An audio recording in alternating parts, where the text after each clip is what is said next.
Thank you very much, Chair, and good morning to the members of the esteemed board and the delegates to this August conference. Allow us to acknowledge the presence of our new Minister of Sports, Arts and Culture in the Republic of South Africa, Honorable Natim Tetwa. On his behalf and on behalf of Netball South Africa, are we making a presentation to this Congress. Chair, at the outset, I wish to indicate that this is a presentation we made for purposes of the bid to secure the rights to host the 2023 World Cup in South Africa. And a lot of things in the presentation have been overtaken by events, and I will give you the update as we go. So forgive when you see some things still referring to our passion to have this thing, but that passion and the eagerness is still there. And also allow me to also indicate that ever since we made the presentation, South Africa has had general elections and we have had a change in government. Our former minister has left. You would see her there, but we now have a new minister who at the end of the presentation I would invite to reconfirm and reiterate what the former minister has said in this regard. Chair, I will ask my colleague to start the video and we start with the presentation right away.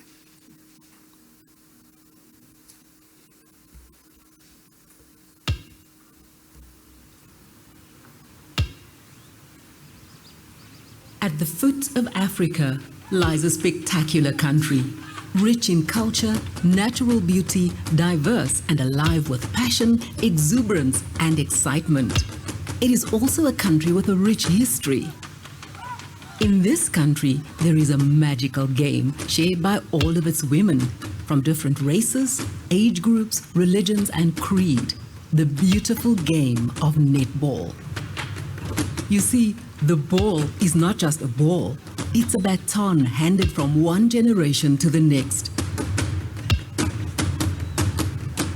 It's a symbol of strength, of hope, of grace, of passion, and a better future.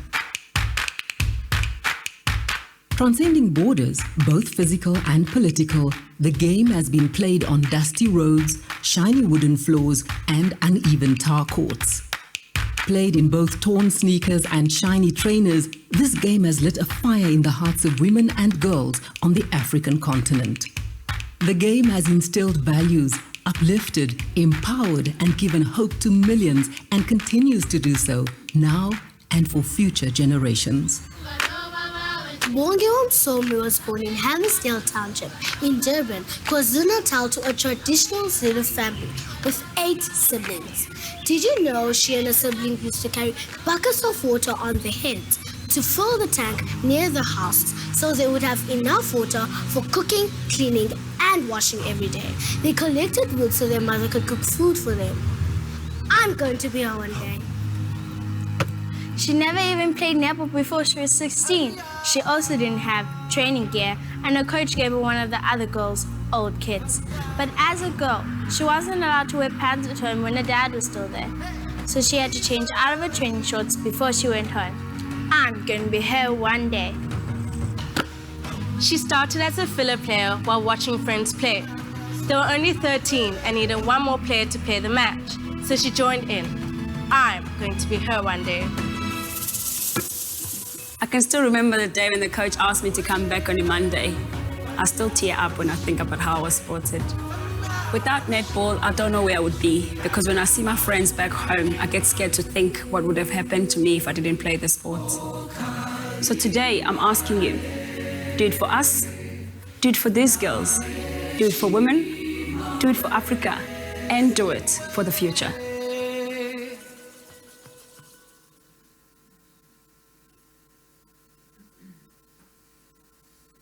My name is Thokozile Pasa. I am the South African Minister of Sport and Recreation. Today, it is with great honor and privilege that our office pledges its support to Netball South Africa's bid to bring the 2023 INF Netball World Cup to our beautiful country. One of the objectives of this office is to start a journey to put women in sport at the center of what we do, and believe that this World Cup will go a long way in helping us do so. The impact of sport, especially in Africa and a country such as South Africa, is so much bigger than we can possibly imagine. Not only does it promote involvement, integration, and responsibility, it also greatly contributes to the social cohesion of a nation. Sport affirms that Africa and South Africa belongs to all who live in it. And when our teams do well, we all celebrate. In a country where netball is the second largest played team sport, with more than 6 million women participating, the impact of bringing the World Cup here will be far-reaching. I believe that not only will it empower women and young girls to rise from their circumstances, teach them leadership and life skills, and offer them new opportunities, but it will also lead to the development of future sports stars, as well as raise the profile of sport as a whole. As the fastest growing netball continent in the world, I believe the time has come for Africa and South Africa to take the center stage. I believe it's time to bring Netball World Cup to Cape Town. Izandla Phezulu, raise your hand for 2023.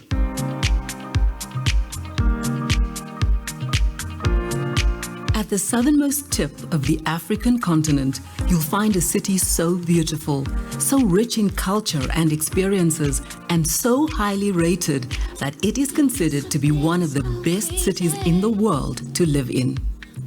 Affectionately known as the Mother City, this strong and vibrant woman dazzles with her beauty, from the majestic Table Mountain to the world-famous Kirstenbosch Gardens, from breathtaking beaches to wine routes second to none, and so much more. Her sons and daughters are as diverse as the day and night, but their enthusiasm and energy unite them when they passionately come together to celebrate what she has on offer. This is called Gees, a unifying and supportive spirit that compares to no other.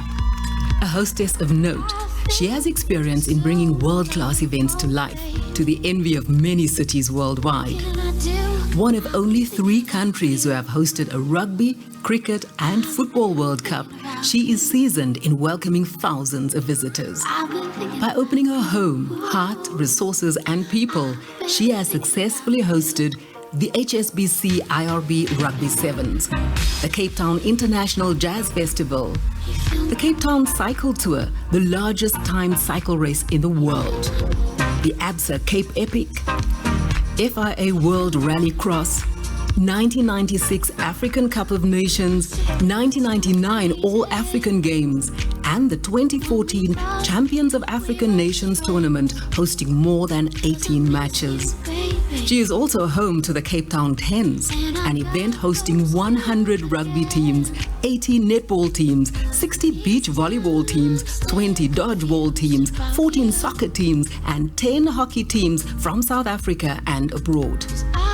And at a world-class Cape Town International Convention Center, she has played the perfect host to the 2011 First Blind Sports Association Africa Judo Championships and the 17th Junior World Judo Championships, as well as the second World Gym for Life Challenge in 2013. This cosmopolitan lady and all those living in her and guiding her has decided now is the time for Africa to shine, for South Africa to shine, for Cape Town to shine, and for netball to shine. Indeed, Cape Town has a tremendous experience in hosting mega events, both at World Cup level as well as major sporting events, as you may have seen. Of importance is that South Africa has hosted a number of these major events, and over these years, since democracy, we have learned essential lessons in the most efficient and effective methodologies and methods of delivering tournaments of this magnitude. And our delivery methodology involves a number of structures that we have crafted to coordinate both the efforts of civil society, government, as well as our social partners to come on board and help us deliver quite effectively. One of the most effective structures we have now learned that it serves us well is the Interministerial Committee, which is constituted by ministers in all portfolios that are cited in the guarantees that we have given to the International Netball Federation. This is normally convened by the Deputy President of the country, who then convenes these ministers and ensures that they serve the role of a troubleshooter. And of importance is the structure that it's supported by the technical administrators, which is also chaired by the Director General of Sports and Recreation. And ultimately, we also have the LOC, that is an independent body that is made up by representatives of government, of the INF, of Netball South Africa, and all other partners that we work with. All the structures are an important edifice to us to ensure that we are well structured, we become a well-oiled machine to be quite responsive to what we have to do in the delivery phase of this. And of course, the board of the LOC as well as the local organizing committee being responsible for the actual implementation of the day-to-day decisions that have got to be done with this, with the overall support of government. In terms of the project plan, we have divided it into 6 phases. In fact, we have worked from the dates of hosting the tournament, and we worked backwards to today.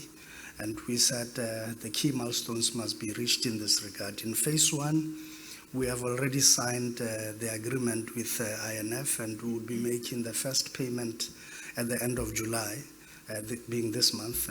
Actually, next week is due, and we would be making that payment to that would cover all the requirements that are there, and you would see that all the transport plans, the marketing plans, all of this, we have already developed these plans now, and we have them in draft format. We are now awaiting the constitution of the board of the LOC, which will be constituted within the next 2 weeks. And post this briefing, we will also go further to then begin in earnest the negotiations as well as engagements with the INF board in this regard. But we are looking at phase 6, which is the most important phase towards securing the actual delivery of the process. And at that height, we would be quite active, and the buzz will be felt not only in South Africa or on the African continent, but right across the entire world. In as far as our logistical arrangements and plans are concerned, we have, as I've indicated, put the plans in place. We have already secured the venues. The Cape Town International Convention Center, where it will play host, has actually been secured, and we are in the process now of finalizing all other arrangements pertaining to the hotels. We had preliminary arrangements for the bid. We are now finalizing the final things. One of the most important things that we are seeking to do is to agree about the 2023 prices today.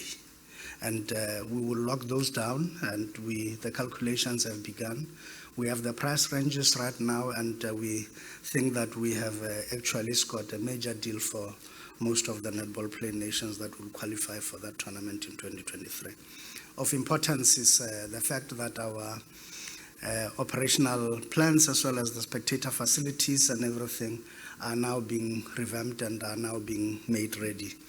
In as far as the actual tournament is concerned, this 3D render in fact indicates quite well how we have chosen the best layouts for the venue that we have, and to increase on the number of people and spectators that could participate at the World Cup, but also ensuring that the spectator experience is quite livable. We have actually calculated everything to the last centimeter to make sure that everyone has sufficient leg room, and that the VIP sitting areas are quite spacious, and that the venue itself, I can confirm before the questions come, it is air conditioned. And we have also looked at the pathway which the visiting technical evaluating committee had raised. We have now made it quite well to make sure that there is ease of access and safety for the teams to come in and out of the venue. And the as you can see, the layout itself will show you in terms of the floor plan what we are looking at, and the sensitivities obviously being in the red zoned area that we are looking at, and with that pathway quite well leading in and out with ease. One of the things we have paid attention to has been the issue of broadcast and the broadcast platforms that are essential to give greater coverage, because we want to make sure that come Cape Town 2023, the coverage of netball is never the same again, and that we produce quite great quality in terms of what we would see. And you'll also see that the halls themselves have been divided quite succinctly and quite well in terms of both the ground floor and the first floor to allow for better team preparation as well as better holding rooms and so on. The courts, and in terms of the practice courts, have been divided, and we're providing 3 in-house and within walking distance to the main playing venues. And we are ensuring that even these ones are air-conditioned and they are well provided for. In as far as Court 2, which will also see some of the semi-final matches being played, that too we have provided quite adequately. And once more, we have looked at the possibility of increasing and maximizing even beyond this minimum requirements for the number of spectators who must participate in these matches. And this is just the layout of the floor plan in terms of Court 2 and 3. And of course, as you can see, these are the different halls, but they have interlocking doors, and the movement is quite easy for the teams and for everybody and the technical officials that would seek to work with them. Now, we will deliver the most compact World Cup ever, with our venues and hotels being so close. Many of them are within 500-meter radius, with the farthest one being just at 1.6 kilometers away. But the rest of them are quite close. We simply walk. And we are planning with the City Council of Cape Town to ensure that we have all the entire zone being cordoned off to make sure for ease of movement and to pedestrianize what currently is normal streets and normal walkways. And again, you would see that gives you a good picture with the Cape Town International Convention Center where the matches take place, and with all the hotels right literally across the street surrounding the hotel. And with us cordoning off the areas, then it gives you quite good feel of what we are looking at. And the hotels themselves would be these that are currently being negotiated and locked off. And we are also looking now at hotels for enhancing spectator experience. If you look at them and their rankings and where they are and what we intend, who we intend to host in them, it gives you a better perspective of where we are. And we have so far exceeded the number of rooms required in terms of the specifications. And we provide greater value for money. I'm sure you would know that for a hotel room size like ours there, and compared to what you get, in Europe and everywhere else, the size for what you pay on the rand-dollar exchange is not the same. And to put it differently, for what you can buy at a European saloon or pub, 1 pint of beer, there in South Africa and Cape Town, you will be able to buy 4.5 for the same amount. So there's greater value for money. Beer is a better example, but you are feeling what I'm saying. And the attractions are mostly within also a close radius, and many of them are also within a walking distance, and with quite a few that you have to take either a short taxi or a bus, a ride of 1 kilometer or so. But Table Mountain, every other thing, including shopping and all of that, are within reach, and the wharf and as well as the quay are quite near to the precinct where we are, and you simply need to cross the main street and walk towards there. So we then are looking at the spectator experience, as I have said. So we are on that, and we are looking at providing a great experience. And as far as safety is concerned, South Africa has the Safety at Sports and Recreation Events Act, SASREA for short, which really is a national law that seeks to promote safety at sporting events, and which prescribe for us what we need to do and follow. over a number of years of implementing this law. This is a 2010 law, and you can imagine we have had tremendous experience in implementing it, and we are now quite sure that we will provide an incident-free and a very safe World Cup.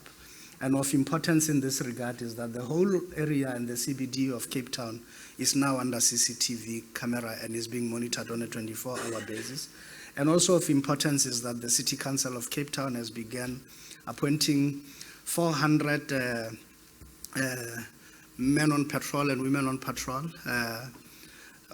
From now, every year, 400 until 2023. So by the time we host the World Cup, we'll be having sufficient numbers on the street to augment what we currently have.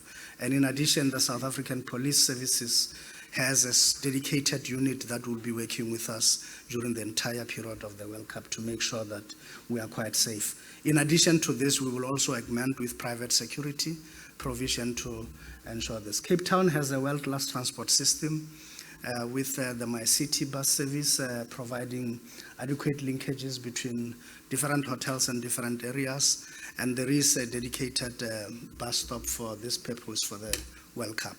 And again, we would be providing transportation for teams as well as everybody, including for the entertainment and non-official programs during the duration of the World Cup, so that the players too can experience the beauty that Cape Town has to offer. Of importance is that we are also making sure that this is a World Cup that is not only enjoyed by the citizens of Cape Town, but we are putting up public viewing areas right across many of our areas in Cape Town, but also on the rest of the Western Cape province, and in all the major cities of our country across all other 8 provinces, there will be public viewing areas. With the 2010 Football World Cup, we experienced a huge surge with each public viewing area attracting about 15,000 people, between 15 and 20,000 people, and in the major cities even much more. So we are looking at growing those numbers with netball and ensuring that the matches are mostly watched during the tournament. In as far as the financials are concerned, government has committed itself quite at all 3 levels, national government, the provincial government, and the city. The guarantees have already been signed. They have been provided a long time ago in Sydney when we were bidding. And as it is the case, and as we are a unitary state, it is really immaterial whether elections come and go. That would not change our commitment to delivering the World Cup. And to that extent, we are looking at a revenue of 77 million rands this far. And that is bound to improve quite significantly as new commitments are being made. These were the figures at the time of the bid, and we have seen a surge in that. We have also, in terms of the ticketing strategy, looked at about 60,000 tickets being sold of the venues, but we have seen now with the recent Quad Series we hosted and the Diamond Challenge, the African Diamond Challenge, that we actually can do better. We believe we'll be able to sell in the region of 80% of the tickets on offer, and that will significantly increase revenue. We will deploy all the resources. By the calculations of November last year, we're sitting at 9 million, and we have already covered all the guarantees that are required in terms of the specification. We think we'll do more. We think we have been quite conservative in our calculations. We didn't want to overcommit and underdeliver, but we think that we are confident we will be able to deliver more than what we have. With sponsorship drive, we have commenced. We have tried to put a dipstick into the market and see the responses, and the initial responses were good. We had spoken to a few of our key sponsors that normally support sport at home, from those who own hotels to the sponsors of Netball in Spa, and as well as SuperSport, our pay TV thing. And as you can see, the summaries of the letters we have already received from the managers at these corporations, all of them are committing to supporting this World Cup. We believe that with our sponsorship projections, we have been quite conservative, but with the uptake now and with us having encouraged SuperSport to actually buy the rights to this World Cup in Liverpool, to stimulate the interest in back home, so that by the time 2023 come, watching netball on TV and getting used to the idea is embedded and is quite there. And that's, for that reason, we are quite happy. I've spoken about the ticketing process and how much we have put into it. I think that we will be able to sell a lot of tickets. We have differentiated our tickets, and we have studied carefully the local market, and ticketing prices are based on that. There would be also promotional tickets that we deliver to schools to make sure that we leave our legacy of ensuring that we embed the sport of netball in the hearts and minds of little girls, and we actually create positive role models for them. Our national government support is quite key, and it is for this reason that when we went to Sydney, we went with the previous minister, and when we come here to the Congress, we come with the current minister as well to indicate the kind of commitment we have to this sport and to the game of netball and to the World Cup as it comes. Again, it's important to also mention that the bid was actually supported at the highest level of government, and you would also note that our former deputy president, who is now the president of the country, also had endorsed the hosting of the World Cup. In as far as PR and advertising, we intend to use all platforms, both below the market and above the market, and we will use all of them and exploit them fully. This is intended to help us drive commercialization of the World Cup in 2023. The marketing plan is ready. Like we said, it will be shared with the board of INF, and we would then also have to work with the commercial partners of IMF in actualizing of the INF in actually actualizing the implementation of the plan. I now want to move speedily to the issue of legacy, which is quite important to us. In as far as this is concerned, we are looking really at providing support. We believe in the philosophy that this World Cup is not only a South African World Cup, but a continental World Cup. And to that extent, as a fastest growing region of netball in the world, we seek to support many other African countries as South Africa to make sure that we instill and develop this game and that we grow it to the level where we should be. First thing is the training of coaches that we would do on the continent. And we have set resources aside to do exactly this, to make sure that we train the trainers, but we also train the actual coaches that would come forth. We would focus as a start in Angola, Botswana, and the Seychelles to grow this game. As the years progresses towards the World Cup, we will go on to other countries, and we will also share with these countries, and we have already designated a few, Malawi, Uganda, the ones you see there and so on, to share with them the wooden sprung floors that we will donate to after the World Cup to all these countries to make sure that the level of the game can be taken higher. Of importance is that we want to partner with the USA. We think that the USA is a sleeping giant, and if we work with it to revolutionize the game there, the whole of the Caribbean as well, being the fifth region of Africa outside of Africa. The African Union has declared the Caribbean with the highest concentration of Africans in the diaspora as its fifth region, and USA is our good gateway. If we make it strong, the rest of the Caribbean will become alive, and that's where we are going with our proposition in this regard. We will also grow the African Diamond Challenge. Our intent is to grow it to an 8-nation tournament that ultimately we will hand over a viable and a bankable tournament to the Netball Africa, and that we will make it an equivalent of the African Nations Cup of football, and we would want to see it at that level. And South Africa will pay for this, leading to the tournament, and it will be held every 4 years, and then next one will be the one that will be held a year before the World Cup. And it's significant for us because it will also serve as a dry run for the actual World Cup. And we would see and test all our systems, transportation and everything to see that we are ready or not.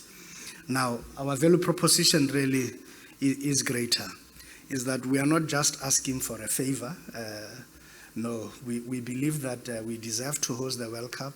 We are good at it, and we will do a damn good job, and we will make netball very proud.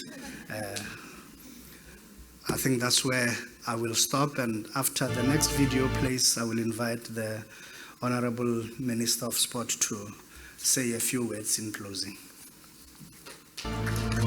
So why is it so important for a continent like Africa, a country like South Africa, and a city like Cape Town to host the Netball World Cup? In the words of the late Nelson Mandela, sports have the power to change the world. It has the power to inspire, the power to unite people in a way that little else does. It speaks to the youth in a language they can understand. Sports can create hope where there was once only despair.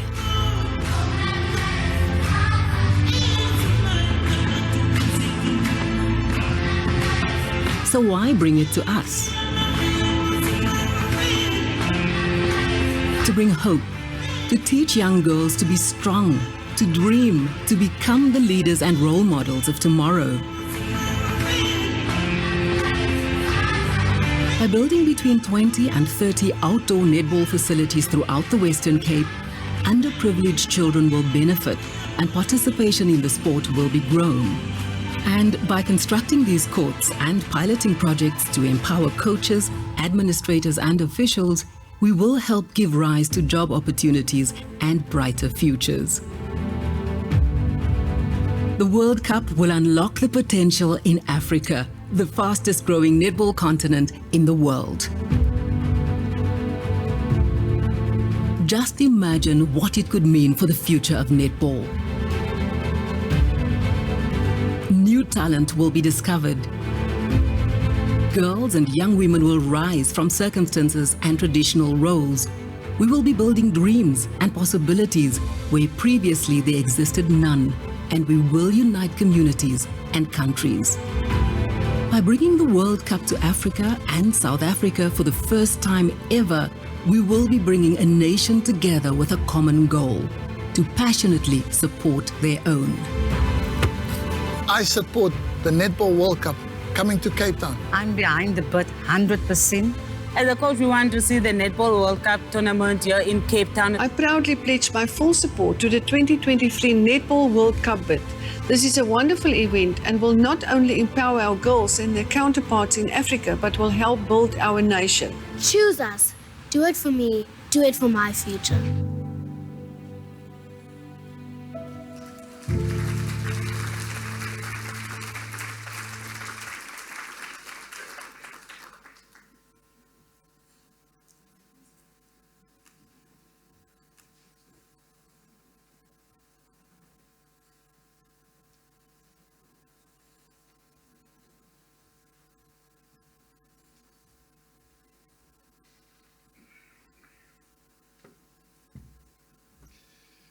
Good morning, everyone. The DG has observed the protocol. Mine is to confirm the observation. In all what he was saying here was that when you get to South Africa, you'll be home, away from home. That's all. He said it in a very fancy way, but that's all. That's what he was saying. But really, on behalf of the government of the Republic of South Africa, on behalf of the President of the Republic, President Cyril Ramaphosa, we are delighted as South Africa, on behalf of ourselves as the country, on behalf of our continent, Africa, that the world is with us in 2023. That you decided that we should look to you as we embark on a journey. We started a journey a quarter of a century ago. And that journey was informed by, first and foremost, us knowing as South Africa that we needed to look to humanity to come to rescue us on something which was described by United Nations as crime against humanity, apartheid. And you were there. The whole world was with us. Started with our own brothers and sisters on the African continent. They said, yes, we will be together to fight for humanity's freedom in that corner of the continent, Africa. So we came back, and that journey for us is captured well here, because it's a journey of building a nation in South Africa, of social cohesion. Remember that before 1994, we had no nation to talk about in the country called South Africa. We were divided according to ethnic groups based on those who had conquered South Africa. But we said in 1994, we are one country, we are one people, we can't fail because the peoples of the world support us and they want us to succeed. So we're in that journey. But there's nothing which will make us succeed in that journey by this very potent tool for unity, sport.